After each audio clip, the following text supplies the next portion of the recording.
Hello, and welcome to Conversations with Reverend G. I am Reverend Grenetta Mason, aka Reverend G, and I'm here every Monday night on WEMS Radio, bringing you conversations with guests from all walks of life with different perspectives and sharing their stories about life. We talk about life, we talk about love, and we talk about spirituality. And we talk about spirituality from a practical point of view. How does it support you in your day to day life? There's so much going on. I mean, for the past 3 years, we've been living under so much uncertainty that it's taken like every spiritual practice that I know to keep me sane and at peace and finding those moments of joy. So I come together each week with my guests and we talk about what supports us during these times. We share resources. We talk about the spiritual toolkit. And the spiritual toolkit is really, really very personal because it's those practices that support you on a day-to-day basis. You can find me every day on Facebook as Reverend Grenetta Mason and on Instagram as Rev Grenetta. I have daily inspirational messages to support you throughout your day. And you know, my goal is really to support you in accessing that joy and living your best life with grace and ease. I'm excited tonight to have a special guest, Paulette Carter. Paulette is an international account exec in the luxury market. She's also the Assistant Dean of Youth at the Canaan Baptist Church of Christ. Hey, Paulette. Renetta, Reverend G, how are you? I am good. How are you? Very good, thank you. Thank you for having me. Yeah, I'm glad you could join me. And when I introduce you, I was talking about there are two different aspects of who you are and what you do. So I'll let you choose. We want to talk about your role currently at the church, or we can start with your day to day. You know how we have these weekend roles and day to day roles. We all wear many hats. We can start with the professional career first, if you like. Yeah, that'll work, right? Okay. I guess what impresses me is being a Black female and what it must have taken for you to get to the role that you're in now. So give us a little history and a little background on how you started and some of the things that have gotten you to where you are. Okay, absolutely. It's been a nice long walk on this journey. I've been fortunate to always work in an industry where I desire to work. Growing up as a young girl, I always thought I would be a designer. I knew it was going to be fashion. I had been bitten by the fashion bug at a very, very young age. However, I thought I was going to be a designer. Well, it didn't work that way. I went to school for business and I have a knack for numbers, actually. So I went on the business end of it. I went into sales. So I moved from Niagara Falls, New York, upstate New York, to New York City, after school, after college. I went to college in Niagara Falls where I grew up. And then afterwards, I moved here in my early 20s and I started my career path. I started on the buying side of the business first with the Limited. And I worked there for several years. I actually started on the retail side with the Limited and then was promoted from within to move to New York and come on the buying side. And then as a buyer going into the showrooms and working with the different vendors, I moved to the sales side of the business. Okay. Yeah, and that's how I became an account exec. I left the buying side of the business and I went into accessories and I started working with a company called Frank Olive's World, which was high-end luxury millinery. Now, a lot of people may not know, depending on their age, what millinery is, but you and I would know that because back in the day, all the women wore hats. Right, exactly. Especially if they went to church. Yeah. Because that was our signature piece was the bigger the hat, the closer to God. Right, exactly. Yeah. And look, Church of God in Christ is still that way now. But Hmm. so millinery, I went into the millinery field and on the luxury end where our factory was actually right here in New York City on 37th Street in between 7th and 8th. Hmm. I again, depending on your history and how much you like fashion or not, if you know, New York City, 80% of our revenue was through fashion up into probably the late 70s, you Hmm. know.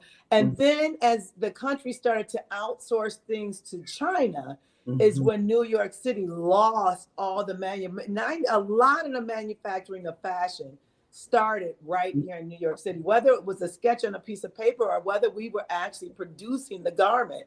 A Hmm. lot of the garments were produced right here in New York City. Hmm. Now you may get some thread or something like that, but everything is outsourced to Mexico Hmm. and China and Hmm. Korea, where have you. But anyway, with my career, I started in millinery and I Hmm. was there for probably close to 10 years. And then Hmm. I started to move around. So I moved from Frank Olive World to Ralph Lauren. Hmm. Then from Ralph Lauren, I moved to Calvin Klein. Hmm. From Calvin Klein, I moved to Max Mara. Hmm. And from Max Mara, which is an Italian owned and operated company, definitely on the luxury side of the business, I am now with DKNY, which everyone knows was formerly with Donna Karen herself, but now a company called G3, which Hmm. is owned by the Goldfarb brothers, which is pretty large. They're pretty big, actually. They own the licensee for Tommy Hilfiger. They have the licensee for Calvin Klein. They actually own DKNY. They bought it. Um, they own Bass shoes. What else do we own? We own they do a lot. They have a licensee with Coles, Hmm. Cole Haan Coats. It's a lot. They're big. But anyway, So, so I work. go ahead. That's right. I work on the international sales side, which means that I sell to all the DKNY stores that you see in Southeast Asia and the Middle East. If you travel to Dubai and you go into the Dubai Mall and you see the DKNY store, that's my client. I represent them. They come into the United States 4 or 5 times a year. I Hmm. show them my product. We place our orders. We manufacture it. We produce it. We get it on the boat and we ship out. Okay, that's so cool because you led right into. I was going to say, so what is your role today, and how does that play out? It sounds like when we talk about fashion, there's so many aspects of it, right? It really And is. as you said, you thought you would start on the design side, and Hmm. here you are on the. This is like totally on the business side of it, This right? is definitely the business side. As an account executive, an AE, we call it, for account executive, we actually run the business for them. We partner together with the buyer. Okay. We pick the assortment. We decide what the assortment is going to be. How Hmm. many dresses do we want? How many shirts do we want? How many pair of pants do we want? What Hmm. the colors are going to be? Hmm. When they will arrive in the store? How much Okay. we will sell it for? Hmm. When it's going to be marked down? When we're going to Hmm. mark it down? If we're going to put it in the newspaper? Hmm. What's going to go in Vogue? What's going to go on Hmm. Harper's Bazaar? What's going Hmm. to go in Elle magazine? That means that we're doing the marketing campaign on it. Mhm, We work with our marketing team. That's our internal side of the business. mhm, Um, when is it going to arrive in the store? We're actually buying now. I am just wrapping up fall for fall 2023. I mhm, just wrapped up August, September, October product just mhm. last week. I Okay. am now getting ready to start working on November, December, January for Mhm. next year, at the end of Right. this year into next year, into 2024 already. We Mhm, work at least 6 months in advance, but it's mhm, all a strategy. We mhm. plan when Right. it's going to hit, how much we Mhm, need to sell at regular price, how much can we afford to be able to mark it down mhm, 15%, 20%, 30%, how much we need to sell at that price point right, to be profitable, because right, it's all about profitability, right. as you know. All right. So as I hear you talk about all this, and I see this beautiful black woman sitting here, right? And I Yeah. think, what, what? must it have been like for you to get in this role? Because I'm sure there are not a whole lot of Black and brown people doing what you do, right? And Right. so, talk about some of the challenges that you had then and now, and what does it look like for others to move into this industry? And okay, go ahead. I'll say my next question. Go ahead. Okay. Mm-hmm. That's really valid, and you are right. In my position, there are blacks through most companies. There's not a lot of us in fashion, as you know, Mm-hmm. but in sales, Mm-hmm. minorities are hard to come by because the sales is the face of the company. That's what the buyers and all your management that comes in from the Macy's or the Saks or the Bergdorfs or the Nordstroms of the world, that we are who they interact with is sales. Mm-hmm. So in my career, and it's been over 20 years Mm-hmm. in the industry of fashion and working in sales, I have always been the only salesperson of color in every company. And I just told you some big ones, didn't I? Yeah, you just told Mm-hmm. me some big ones. Yeah. Yeah. Yeah. Mm-hmm. Ralph Mm-hmm. Lauren, Calvin Klein, DKNY, big companies.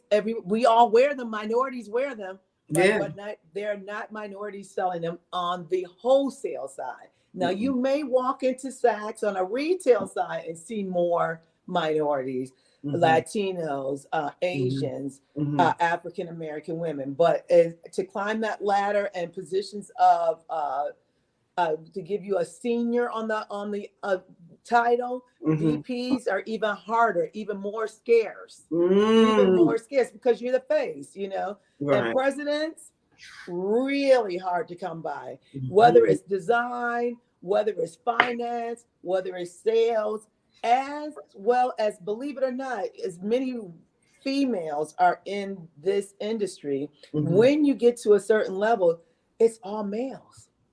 That, yeah, that is interesting, right? It's males. Mm-hmm. And Male it's a lot of, dominated at the top. at the top. They'll let Mm-hmm. us do certain things. They'll Yeah. let females do a lot. There are definite female VPs, but there are not a lot of female minority Mm-hmm. Mm-hmm. VPs. Mm-hmm. And as you go up the ladder, it gets Mm-hmm. fewer and fewer. Females even start to become fewer and fewer, and because males at the top. Right. Absolutely. So, and as long as I've been in the industry, as I said, I've been in every company that I worked at in the sales capacity.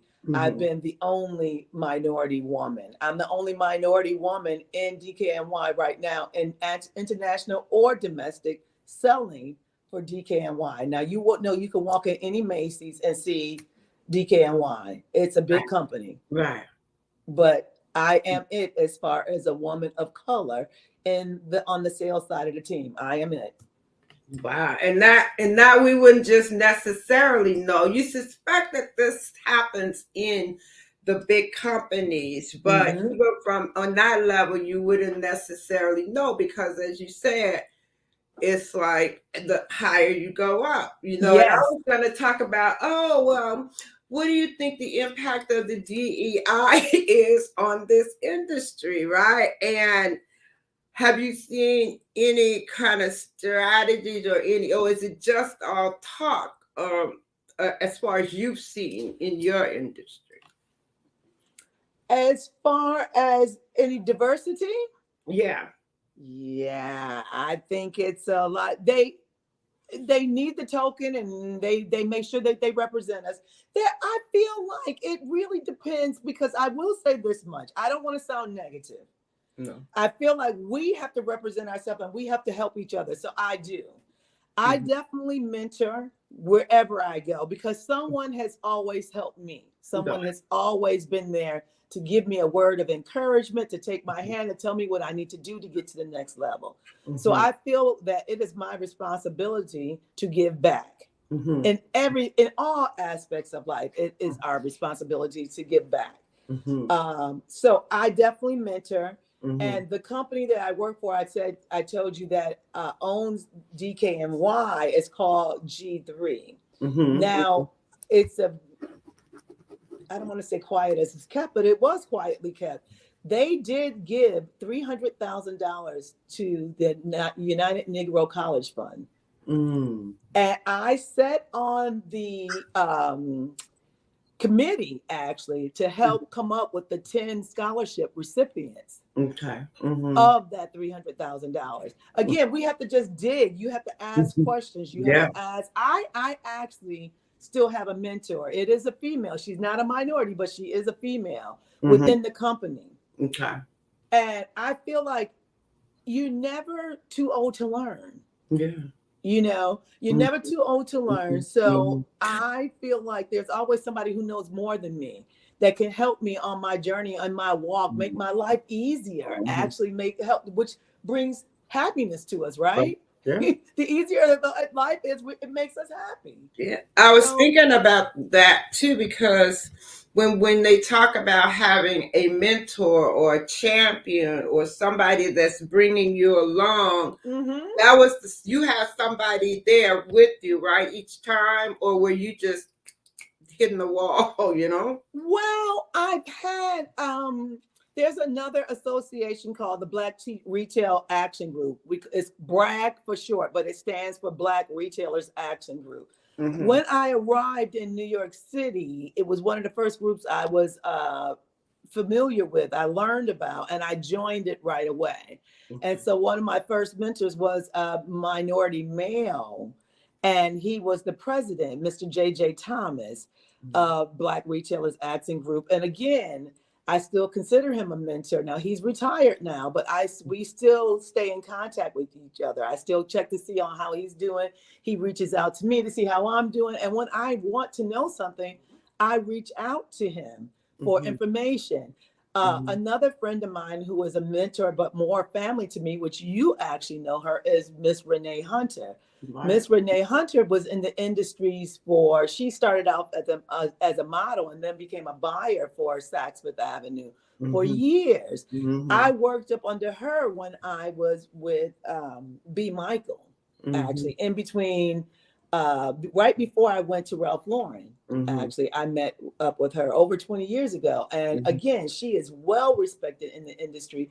And I stay very close to her. So I think I've had a mentor. To answer the question, I've had someone hold my hand through the process the entire way, which is why I find it most important to also be able to give back and do the same thing for someone else.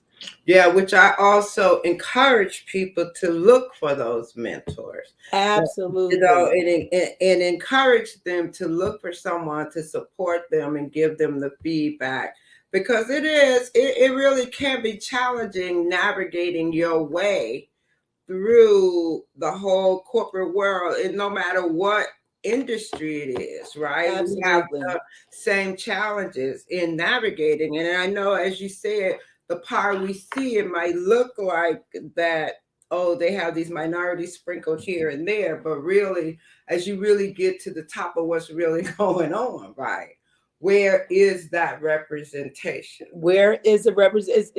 There will be one if there's even one. So it's very important to do these kind of things. Yeah, you're right. Mm-hmm. You're You right. know, Which was I was happy about the scholarship money that was given to United Negro College Fund because they were mhm. all minority male and young. There was a young male in there as well, but all minority women that are currently in college now and trying to work their way into the industry. So of course, we helped select them, but I mentored them when they came to New York City. I actually took them to church with me. I gave them, Mhm, that was a part of their New York experience, mhm, was to go to a Black church. So of course I live in Harlem, and I mhm, took them to church here in Harlem, and then took them, well, of course we had to do brunch while we were out, but right, to be a part of their New York experience mhm, was the spiritual life as well. yeah. And when you say that, I moved to Harlem back when we first moved here.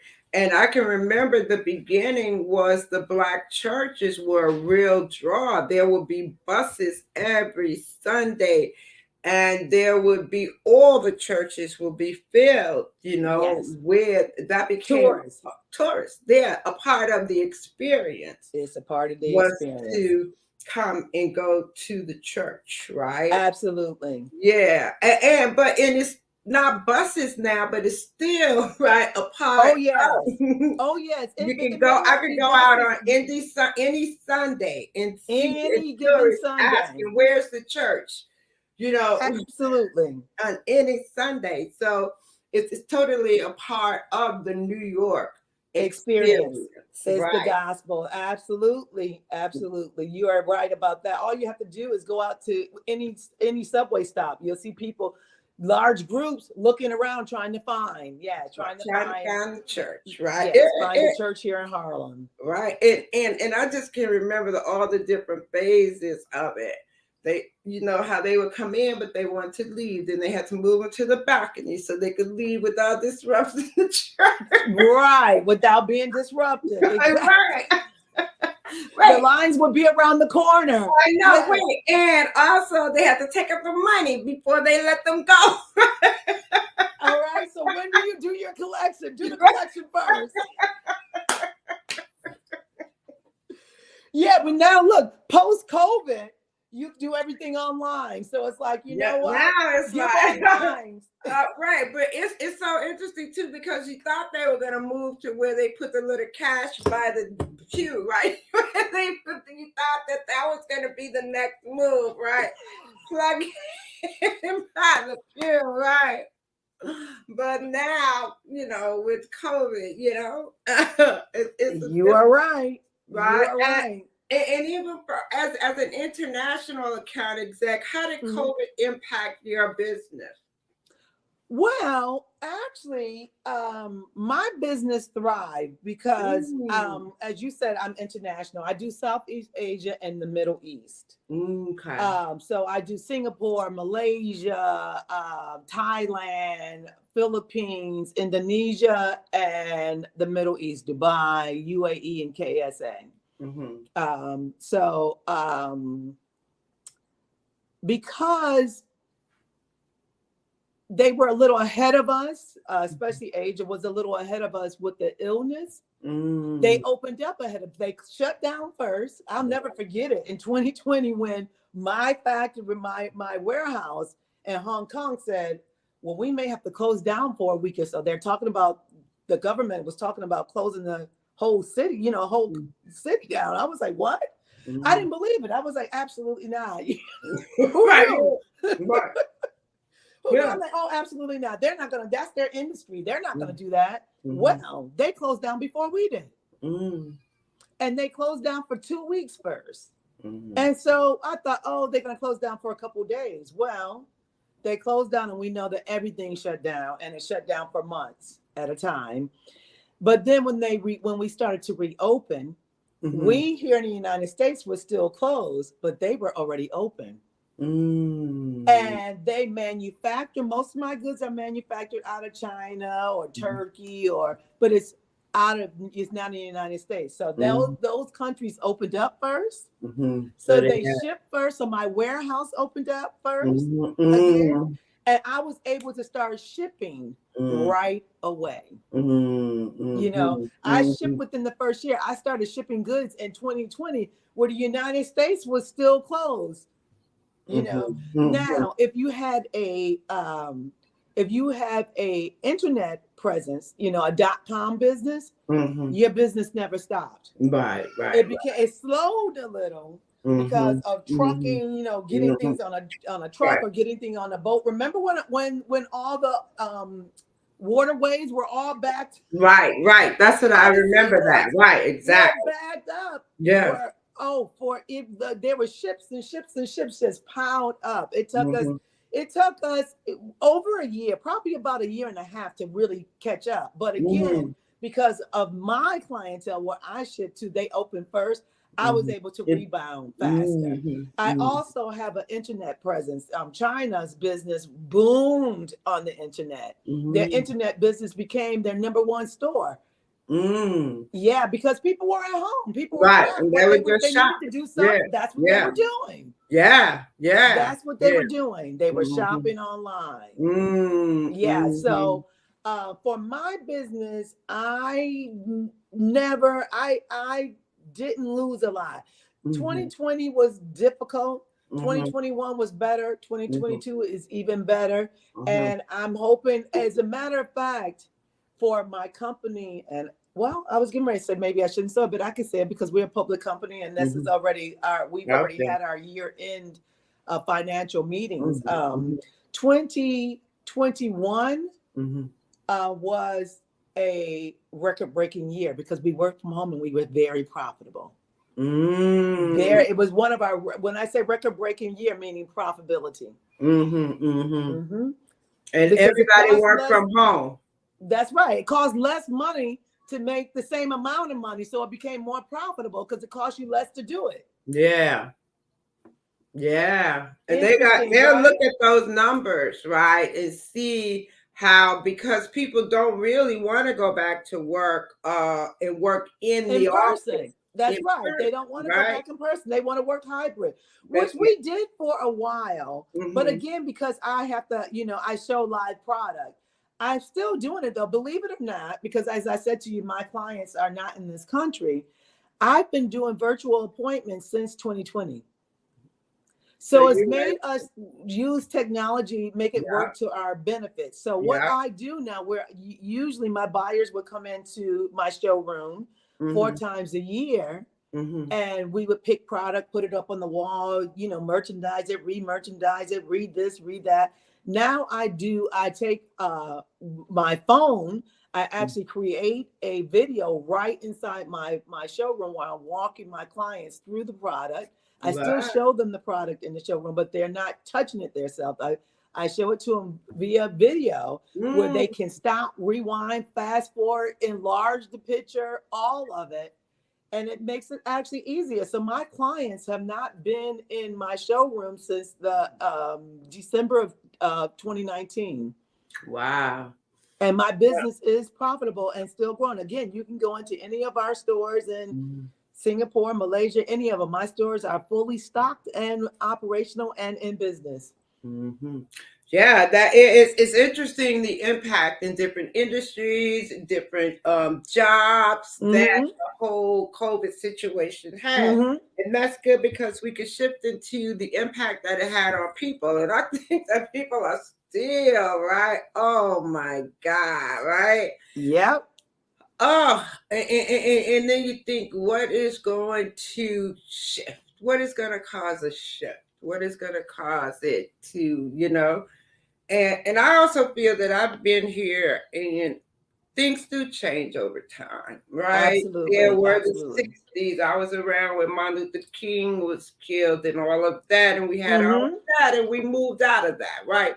So I have hope and I believe the shift, right? In Yes. that time, we'll move into different spaces and better places. In the Absolutely. meantime, keep it sane because this was like really very challenging for all of us, right? And that's what Yes. I talk about, like, the spiritual practices and how spirituality plays a role in your life. So, why don't we talk about, take this time to talk about, give us your spiritual journey. You were born and raised in the church, and how you got to the point you are now as the assistant dean of youth. Okay, absolutely. Yep.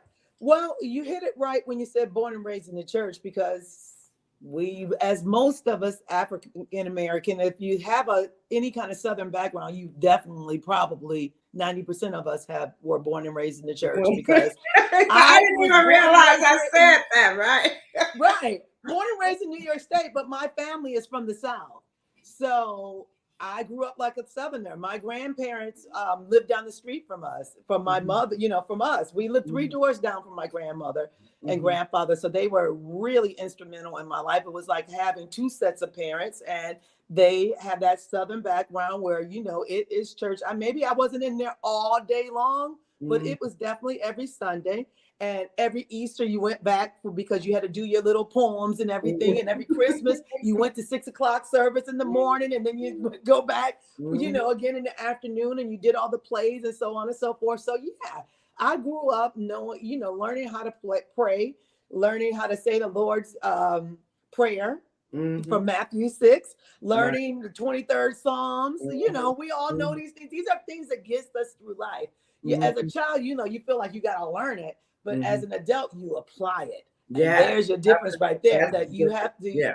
to the scripture says, and I believe it's Proverbs 22:6. Don't quote me, but I know it's in the 22nd chapter of Proverbs. It says, Mhm. raise up a child in the manner that you should, and when they are old, it will not depart.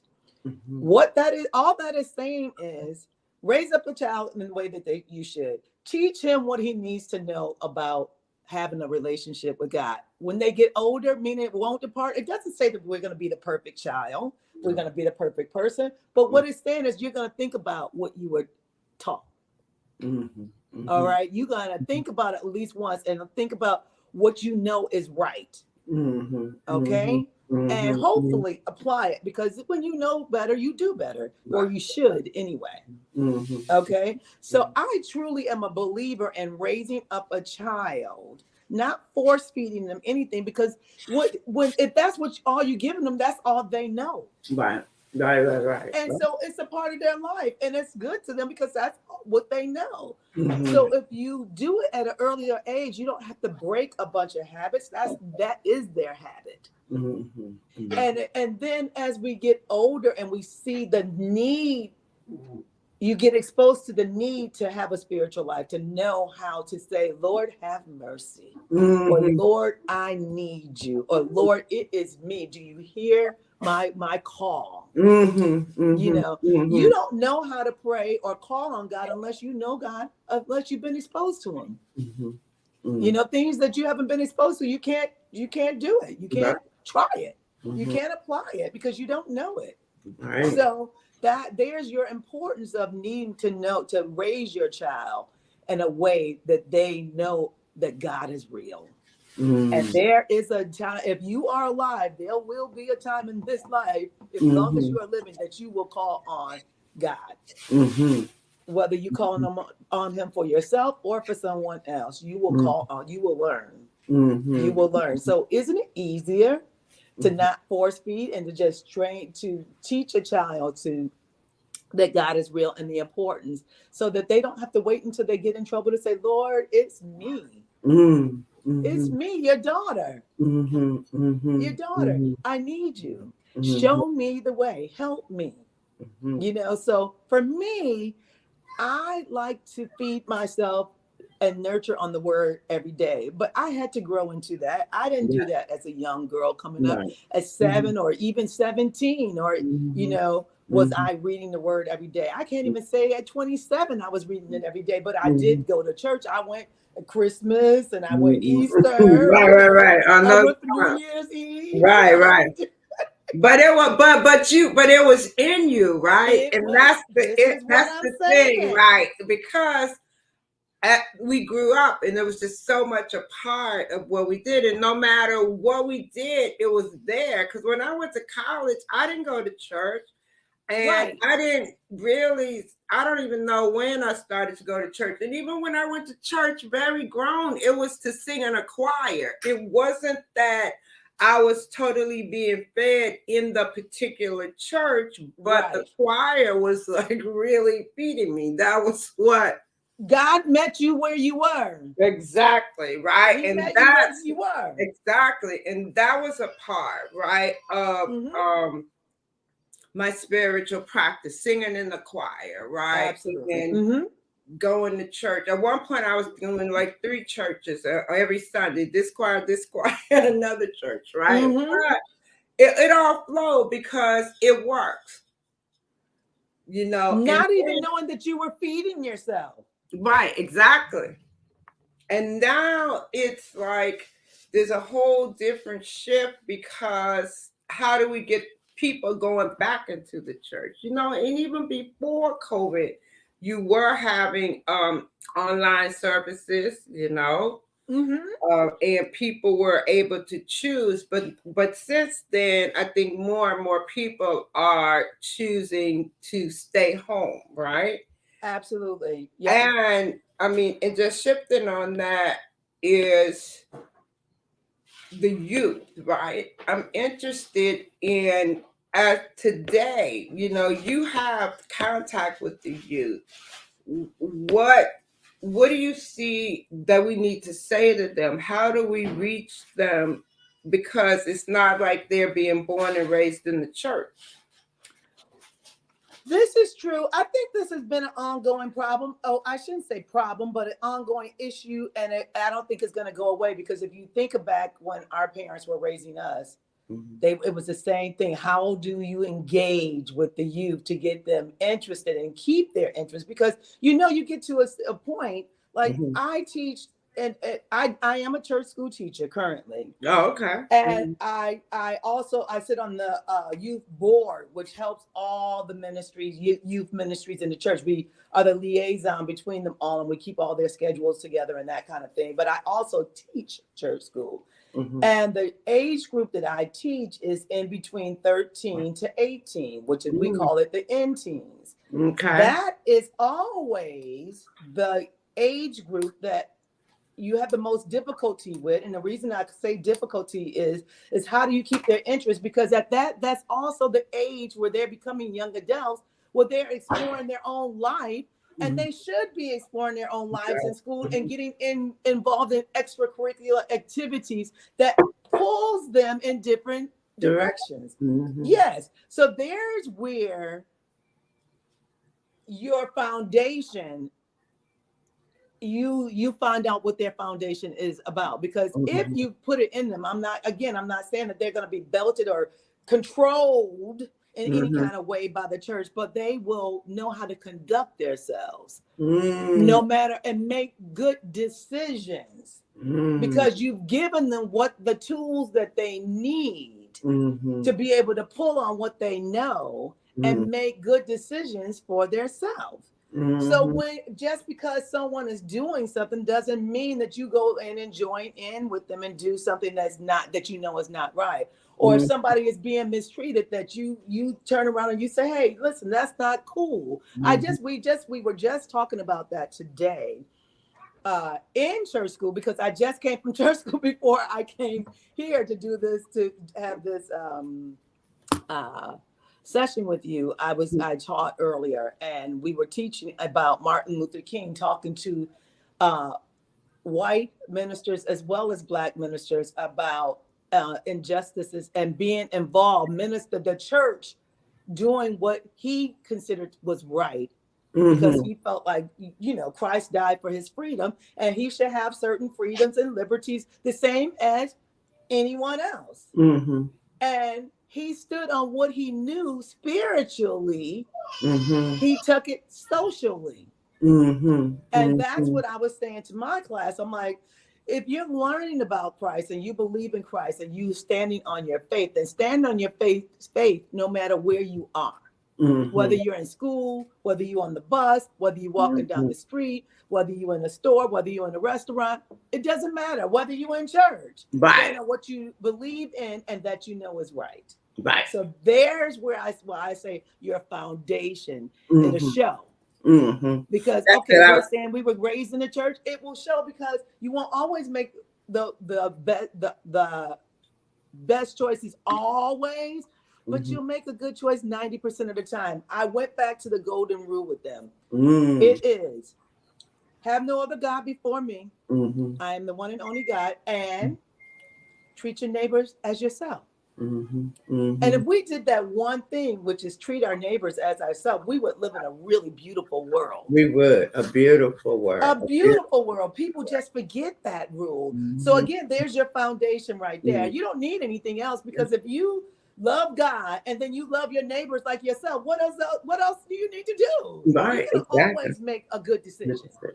And just being able to access that, as you said, right? Pull on it. That's right. Yeah, exactly. And apply it. Apply it. And it's interesting when you said that, what came to mind from 13 to 18-year-old, even when we were growing up, many rejected it and some took it in, right? So when you said it was the same, right? Even to keep 13 to 18 years old engaged during our time, was right the same struggle, right? It In a was the sense. same struggle Right. because that's the point where you're becoming a young woman or a young man. Mm-hmm. So you're curious, you're getting ready to go off to school.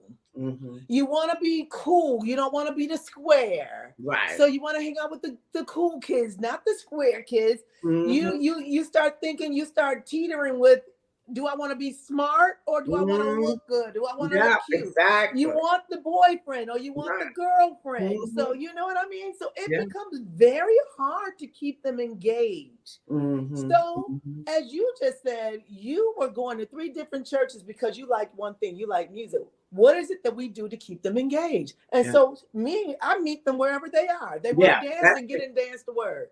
Right. Exactly. You want to act, then let's get, there's ministries where they're acting out. They do Mm-hmm. different talents and different things. Mm-hmm. You got to meet them what they are. There's Yeah. basketball leagues that are churches are a part of.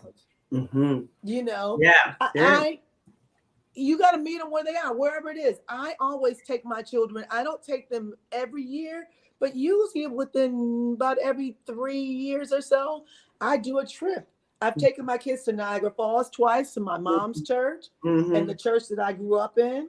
I've Mm-hmm. taken my kids twice to DC. Mm-hmm. Yeah, I've taken them to Connecticut. We do retreats there. Mm-hmm. So we do different things. I don't care what it takes to get, I just want to keep them interested, make it fun for them. Mm-hmm. Therefore, they'll keep coming to see Yeah. what I have to offer. What Mm-hmm. is it that she's going to be doing now, and what are we going to be working towards? And there's so many, and that's beautiful because there's so many things competing for their attention, even more with social media.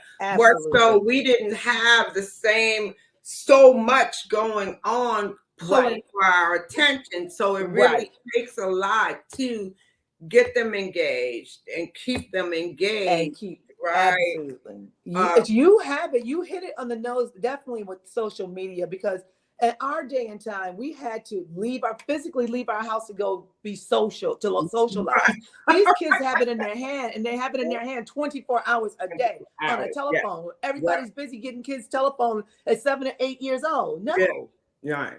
And if you do have to, because if you're a working parent and you need to Mhm, um, monitor where your kids are and know what they're doing or have mhm. contact with them, so you have to give them a phone. You can't cut off all of that kind of stuff Right, and just keep the phone so they can make a call to you, right, or you take the phone away. You're not coming to my dinner table with a phone, that's for sure. right, right, right. It, Yeah, it, so you it have to be, starts, it's up to the parent to be the parent as well. yeah, it falls with the parent also, absolutely, and how you raise your kids, right? And I look at a lot of the newer parents though too are, as we move into the space of spirituality and what's the best way to introduce spirituality and God to your children, it's Hmm. around what you're saying about love. It's about Absolutely. respect, love your neighbors, how you treat people, and in teaching them those basic life qualities, That's right? right. That's giving them that foundation, That they right? need. That they need and that will serve them. So I see that as a, a part of how parents are introducing, spirituality and Yes, the church. fundamentals, planting the Exactly. spiritual seed, as I like to say Exactly. it. Yeah. And because some of the seed falls on rocky parts, the Yeah. parts that where the weed eats it up fast. Yeah. Some of it is on good ground and it's Hmm. water and it nurtures. Yeah. Some of it Absolutely. starts to grow really fast. Hmm. And then, like I said, the weed comes in and grows over it and eats it, and it eventually eats it up. And then some of it stays where it grows and it grows and it blossoms. Yeah. Some of it falls on dry soil and it never catches hold. So it's Exactly. But all it's out about there, right? us planting the seeds. Yes. Yes. Us planting the I was seeds. singing that song this morning. This is my season, right? There you go. It's my season. Yeah, for grace and Grace mercy. and mercy, yes, Hmm. right. And so yeah, like we also talk about, I talk about the spiritual toolkit, right? And I talk about it too because also when I think about mental health and mental health in the Black community and mental Hmm. health among us, Mm-hmm. We need support. We need Absolutely. so much. And it's not always possible for to say, oh, go get a therapist, right? Right. That's not, yeah, we could say that, but what's the access? Who's paying Right. for it? How many therapists are out there? How many Right. even Black therapists are out there that you feel you can relate to? We have to look Right. at the entire picture. And Right. I totally say get help however you can. But as a system, right? Mm-hmm. How does that whole thing work, right? So, in talking about the spiritual toolkit, I talk about those practices that you could do with yourself that are accessible to you right now, right? And when Mm-hmm. I do affirmations, I talk about all these ways, right, for you to bring yourself a sense of peace, a sense of clarity, a Mm-hmm. sanity, right, in an Mm-hmm. insane world. So the spiritual toolkit is very personal because Absolutely. different practices work for me, different ones work for you. Mm-hmm. So each one of my guests I asked to talk about what are your top spiritual practices and how do they support you? Oh, the light went out, right? I wonder if her battery. Oh, there you are. I was like, that Ye- light went out. yes, that's because a call tried to come through. So I Wow, apologize. no problem.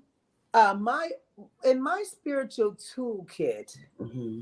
I think gratitude is how I start my day every day. Hmm.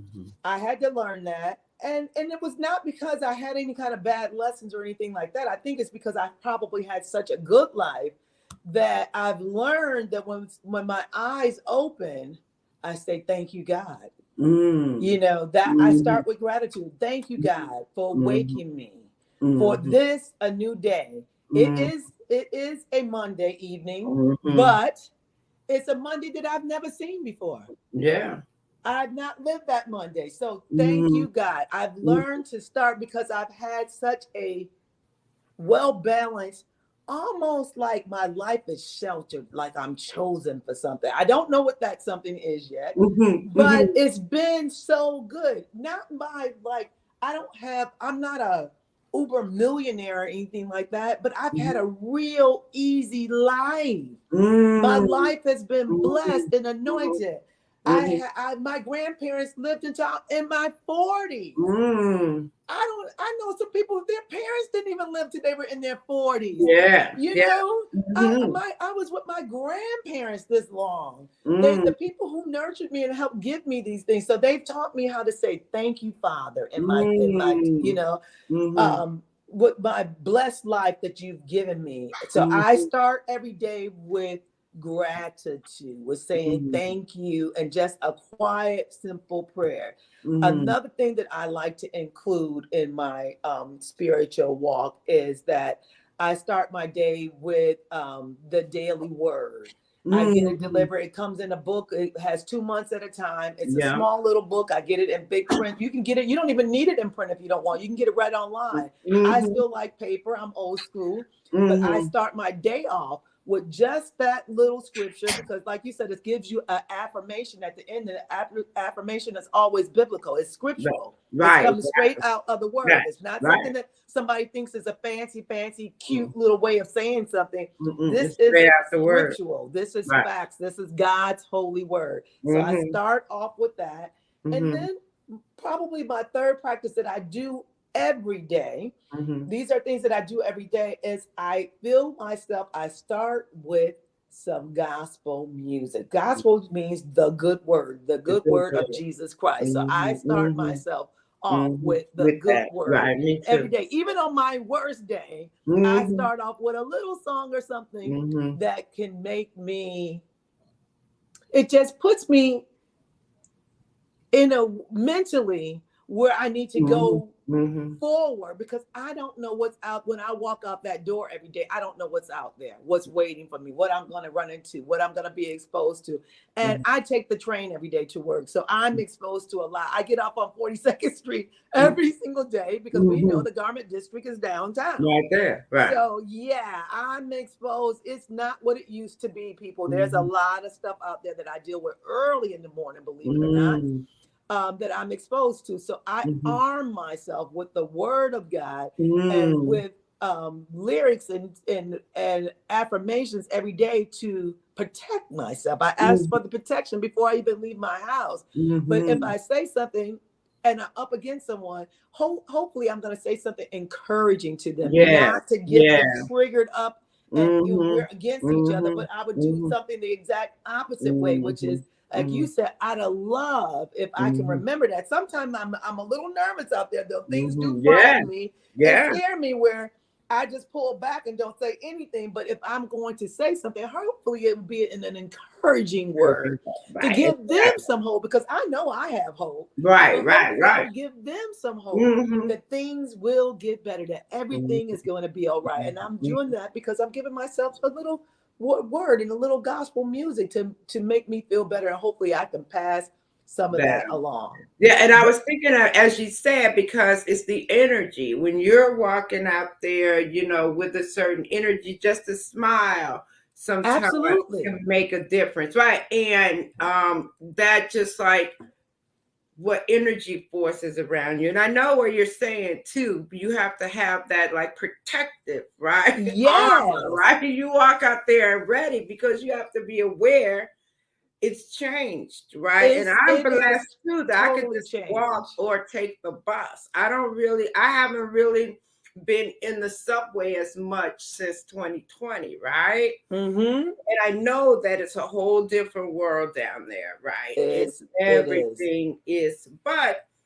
we have to walk in faith. We have to walk Absolutely in not by fear, knowing, not by but fear, by faith. living our life moment by moment, right? And Absolutely. enjoying it as Absolutely. we go along, right? And, Absolutely. and I talk about, my thing is about joy and life is, I understand that there are moments, right, that we Mm-hmm. all will have, but just being able to access the joy, it's available to all of us, right? Apps is available. So that's our responsibility and our duty as people who are saying that we are following the carpenter, that we believe in Jesus Christ, is that you don't have to preach it.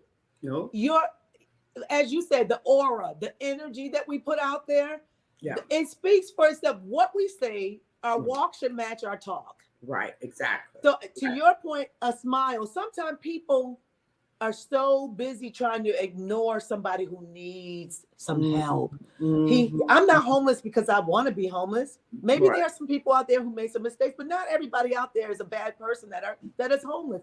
And right. just your smile helps them know that they are a person, they are alive. I see you. Mhm, I see you. So mhm, I do mhm. that. It depends on how you respond back to me, how much I engage with you. If you Right, respond to me exactly. in a positive way, then Right. I'll come even closer. I may Mhm, even open my purse now. Like you mhm, said, things have changed. I don't right, open my purse on the subway. right, I don't right, open myself up to danger, but I right. try to keep a dollar or some coins in my In the pocket that I pocket. can give. Mhm, But mhm, depending on how the person responds to what I put out there, I will mhm. even open my purse to help if I Right, can.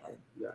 We had this thing where I'm doing like this Bible study with my brother and sister. We do it once a week. Mm-hmm. So during December, we were just giving money to strangers, Mm-hmm. right? Mm-hmm. And they didn't necessarily have to be homeless. There was just You're whoever paying you it felt, forward. yeah, whoever you felt like giving money to. And Mm-hmm. it was amazing to sit on the bus and just give somebody some money and walk off. And they were just like, oh my God, right? And it was just, I just was just each day not sure who I would give it to. One day I took like two pair of shoes and there was a lady up there. I gave them to them.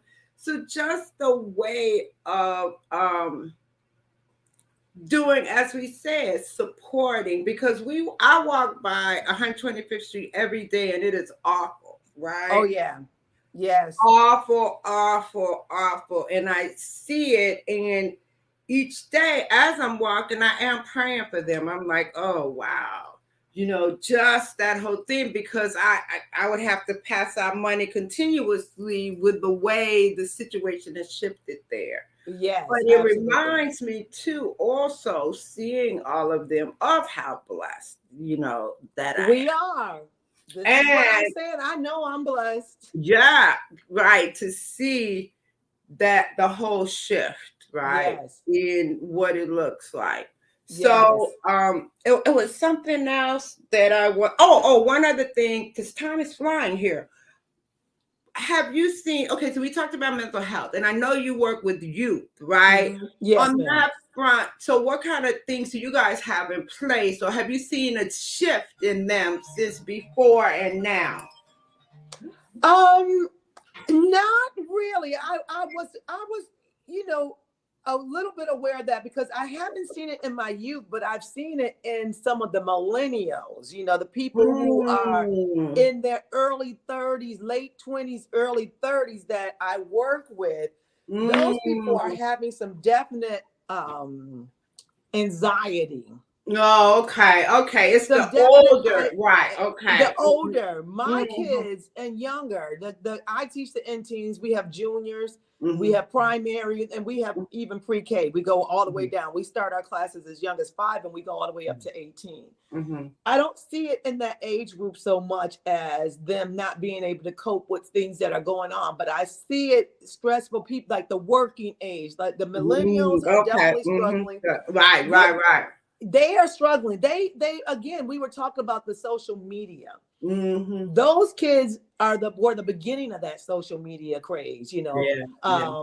And so what they've done, this is just my observation. I may not be right, but what I Mm-hmm. see is that when you have that phone in your hand and you're comparing yourself Mm-hmm. to others every day, all day, how do you feel good about yourself? Yeah, that's I it. feel good about myself because I know who I am. I Right. didn't come from a social media age. Right, I can communicate, I can talk. These exactly. people can't even talk anymore because they don't have to. They do it, they writing, they're using their thumbs all Yeah, day, yeah, yeah. on a cell phone and Right. on social media. No, Yeah. I can actually have a conversation with you and learn to converse and not compare myself because I feel like again I have a good life. I don't compare myself to anyone, and I feel Mhm. like some of this anxiety is because they feel like they're not Yeah. living up Mhm. to To what something. what everybody what Mhm. the Jones. We had the Mhm. same thing because it was Mhm. don't try to keep up with the Yeah, with Joneses. Joneses. Right, right, right, right, right, Okay. right. But it was not, now it's triple fold. I mean, Mhm. like everything is instantaneous Yeah, now. There's exactly. no working for anything and then proving yourself. Right, They want everything instantly. right. Everybody wants to be an influencer. That's considered a job now. Yeah, you got one or two people who made millions off of it, but that's not how you gonna make your money. People, Yeah, stop fooling yourself. yeah. Go get an education. You do. So, If it doesn't work, at least your education right, pays off. Come right, on yeah, now. yeah. Well, I So am really excited that you are able to join me today, right? And to absolutely. share your story and the things that you are doing. And good luck with the youth and the mentoring. And I'm really excited for all that you could share with them. Yes, thank you so much. We try to instill wisdom in them, and God, we try to instill God's wisdom in them Yes, that's it. so that they can make good choices for themselves and let their light shine. Let their life be their voice. You don't have to talk about it. You don't have to Mhm. say it. Just be about it, God's Yeah. business. Be about being kind. Be about being loving. Be Mhm. about helping, being your brother's or your sister's keeper. And Mhm. it speaks for itself. You don't have to say anything. It's Yeah. speaking for me. Yeah. Yeah. All So thank right. you so much for having me. I appreciate Yeah, joining I you and appreciate you. Take sharing what I could. I hope someone's life was touched and that they will know that God is real. yes, all the time. Yes, All right. absolutely. Bye. Thank you. Thank Take you. care. Bye. Bye. Thank you for joining me today on Conversations with Reverend G. And you can find me every Monday night on WEMS Radio. You can also find me every day on Facebook as Rev Grenetta Mason and on Instagram as Rev Grenetta. And I encourage you to keep letting your light shine and live your best life moment by moment. Have a great, great week, and I'll see you next week. Bye.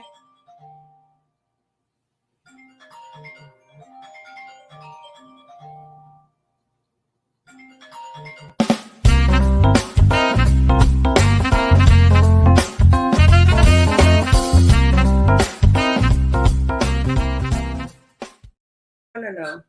I'm good. I have this other person I'm about to interview at 3 o'clock. She was the one calling me.